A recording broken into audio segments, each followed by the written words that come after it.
Hello, everyone. This is Kim Kettler-Paddock with Republicans Overseas, and with me I have Jim Gossart and John Richardson. And today we want to talk about the Republicans Overseas position on tax reform. So, John, I'd like to start off with you because there are a lot of different definitions. I was going to say there's a lot of confusion, that's also true, but there are a lot of different definitions for what residence-based taxation is. And can you give us an idea, as simple as possible, what is pure residence-based taxation? Well, pure residence-based taxation is a system of taxation where somebody is not subject to a taxation by a country or worldwide taxation unless they're a resident of the country. And for those people who might have come across this for the first time, can you explain why that's different for an American citizen versus every other citizen of any other country in the world?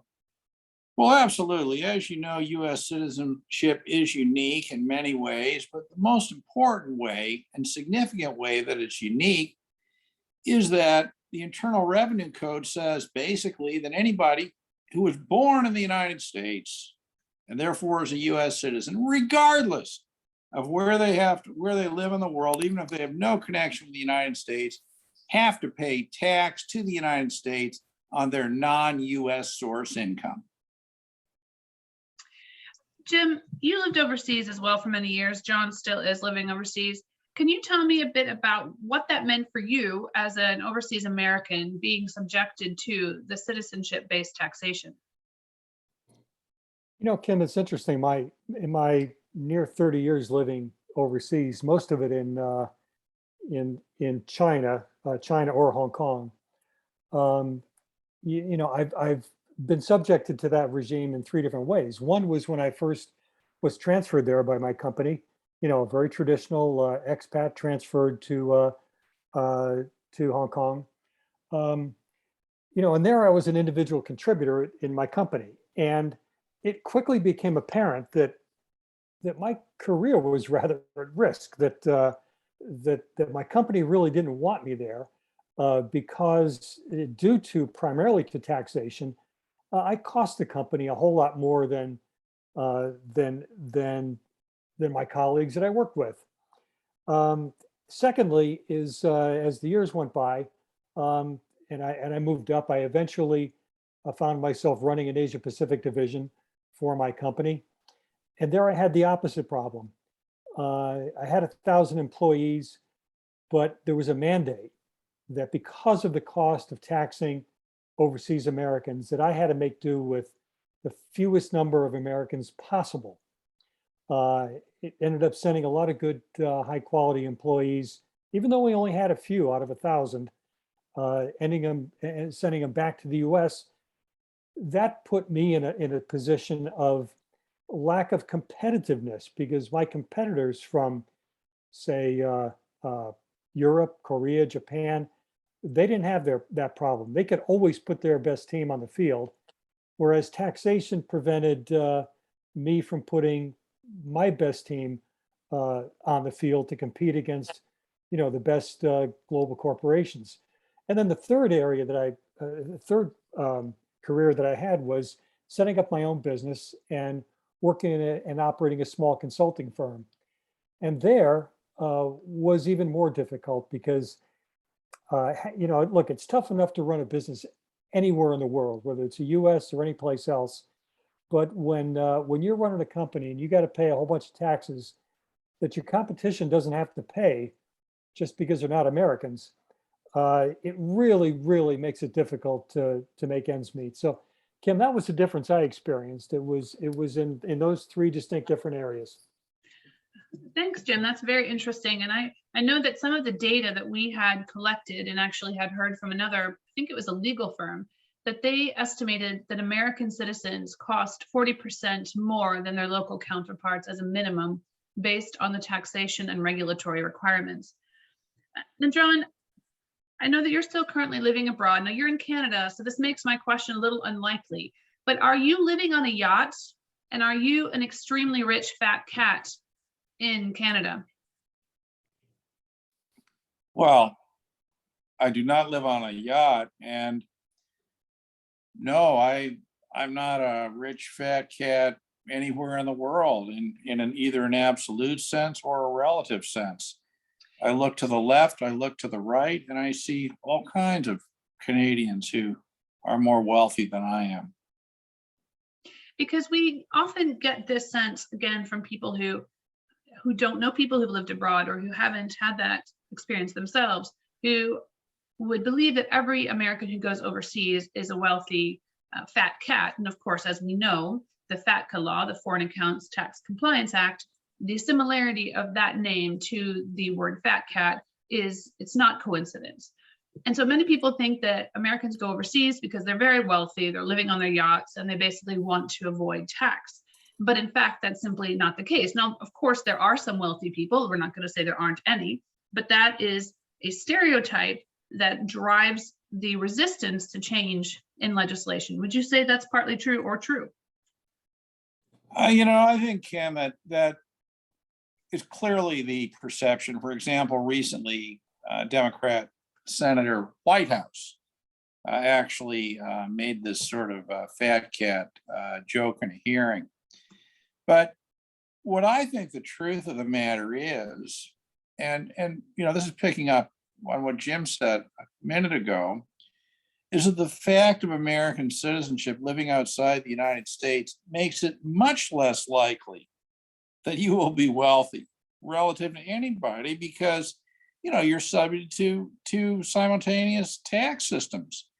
And the United States not only imposes US tax on US citizens living outside the United States, but what many people don't realize is that it actually imposes a separate and far more punitive system of taxation on US citizens living outside the United States, which instead of allowing them to be wealthy, actually contributes to their being unwealthy.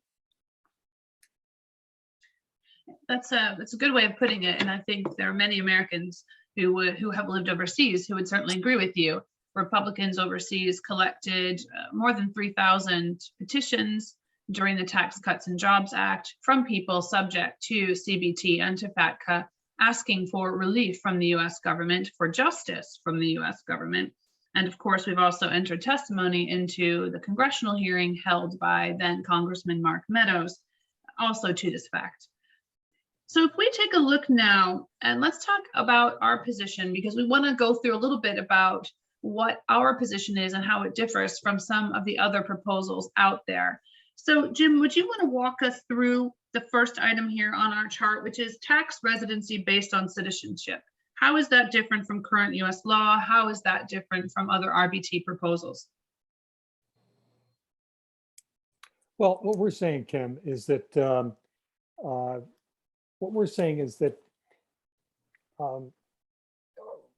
in our version of RBT, you are taxed on the income. You are to be taxed on according to the tax laws of the country that you live in, and your U.S. tax obligation extends only to the income or tax obligation you have based on U.S. sourced income or U.S. based assets or U.S. based taxable events. That's what we mean by residence-based taxation, and that differs from other proposals that are out there, because as you dig into these proposals, you're going to find out that what others are really saying is they're sticking with citizenship-based taxation, the basic philosophy of it, that because you are an American, wherever you are in the world, you're subject to the U.S. tax code. The only difference in these other, the big difference in these other proposals is that they're basically leaving citizenship-based taxation in place, but allowing for certain carve-outs. And we just don't think that's right. We think the U.S. tax system ought to be same as the rest of the world, that you pay tax where you live, and your U.S. tax obligation is based on what you earn in the U.S. or your tax obligation based on U.S. held assets. John, is there anything that you would like to add to that, or would you like to take on the second point, which links into that, which is how non-US sourced income would be taxed for overseas Americans under the current law, other RBT proposals, and our position? Right, well, I can do both. I think I'd just first like to add to what Jim said. I mean, at its core, what pure RBT means is that people cannot be taxed on their worldwide income because and only because they're a US citizen. I mean, that's what we're saying. Of course, they continue to be taxed on US source income because everybody in the world is taxed on US source income. But again, the way the Internal Revenue Code is written, it allows for people to be taxed no matter where they make their income and no matter where they live, simply because they're a US citizen. And that is what needs to be changed. That is what needs to be terminated. Now, with respect to how non-US source income is currently taxed, well, because of citizenship taxation, a US citizen living in France who has a salary in France that is taxed by France is still required to include that in his US tax return. In other words, the United States is actually imposing worldwide taxation on people who don't live in the United States and are actually tax residents of other countries. Now, under our version of RBT, that would end.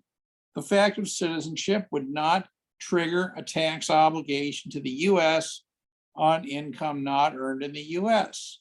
And I certainly agree with Jim that under other so-called RBT proposals, I don't think this is really RBT, the way they're being written is, well, you know, by God, as an American, you're always still a US tax resident. You're always still subject to US taxation. But you know what? Because we're a great, just country, we're going to give you a bit of a break on some, but not all, of that income that you earn outside the United States. What we want is pure RBT, no left outs, no carve outs. Thank you, John. I think we've run to the end of this episode for our podcast. And just to sum up, again, what we believe is that Americans who are residing outside of the United States should have no income tax levied on their income earned outside of the US, but of course it would still be levied on any source of income that they are earning within the United States. And so we look forward to further discussion of the pure RBT in our next episode. Thank you very much. And please leave us comments or questions. If there's anything that you would like to hear from us, you can drop them on our website or our Facebook page. Thank you.